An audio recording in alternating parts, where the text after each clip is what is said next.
Photoshop for app designing. Welcome to this video where I'll show you how to set up Photoshop for mobile app projects.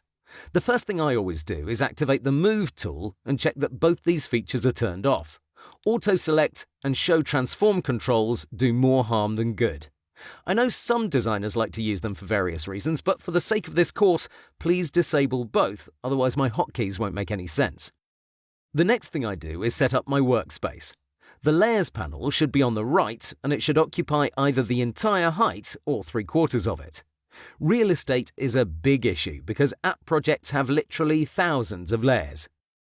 Moving to the left in this order, I have the Properties panel, which is brilliant because it allows us to easily modify our shapes with maximum precision. Underneath it, I have the Character panel, which is the go-to option when it comes down to typography.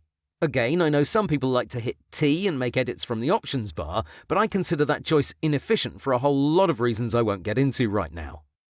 The Paragraph panel is needed for two reasons. 1, to disable the hyphenate option. 2, change the text layout, left, center, or right align it. Finally, I keep my Libraries panel opened even if I'm working by myself. Traditionally, this is used to share your project assets with a team, but I dock it here because it helps speed up my design process. Not only that, but it also gives me an overview regarding the project's look. You'll find out more about the Libraries panel and how I put it to good use in a few lectures down the road. Next, I disable the rulers by hitting Ctrl-R, just in case they're active. I know it sounds silly, but having your rulers active negatively affects performance. Next, I'll open up my preferences through Ctrl-K. Under Units and Rulers, I make sure both drop-downs are set to pixels. Then I move on to Performance, where I choose no more than 50 history states.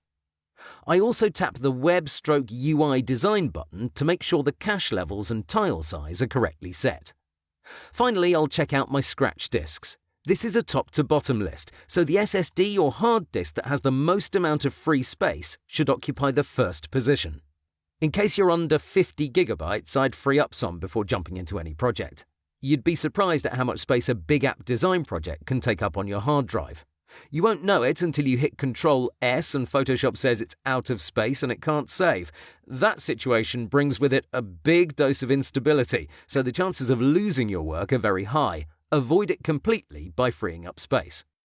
Once that's sorted, I go through a routine inspection just to make sure I'm all set up. Enable the Rectangle tool and check Align Edges. Move your focus to the left side of the options bar and make sure this first drop-down is set to Shape. The fill color can be set to anything as long as it's not empty. As for the stroke, never ever have it enabled. The value can't be 0 pixels, so don't waste your time with it. Instead, choose the thumbnail with the red diagonal line going through it, and that will save you a lot of trouble down the line.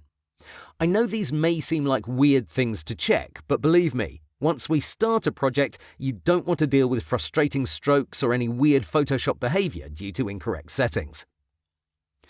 Regarding the toolbar, this should be laid out on one single column. The more canvas space, the better. Finally, I like to save my workspace just in case something happens and I have to reset it. I like to do it even though I'm not sharing my computer with anyone else. Okay, great stuff. Last thing I do is go to the bottom left, I click and hold on this tiny icon, and I choose Layer Count. This is valuable information as app design projects tend to grow exponentially. This is an indicator of how efficiently you're using your layers and groups. It's also a good way to tell when Photoshop is about to slow down.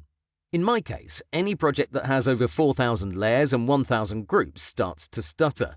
So I keep an eye down here, and based on what I'm seeing, I can merge layers together or convert them to smart objects. Finally, I'll go to the Character panel and I'll hit this icon.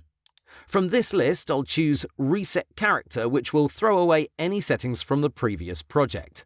My checklist is complete, and now we can continue. Be sure to re-watch this video and use the same settings, otherwise you might have trouble following my instructions. There's also a checklist attached, just in case you want to quickly go through the essential points. Have fun!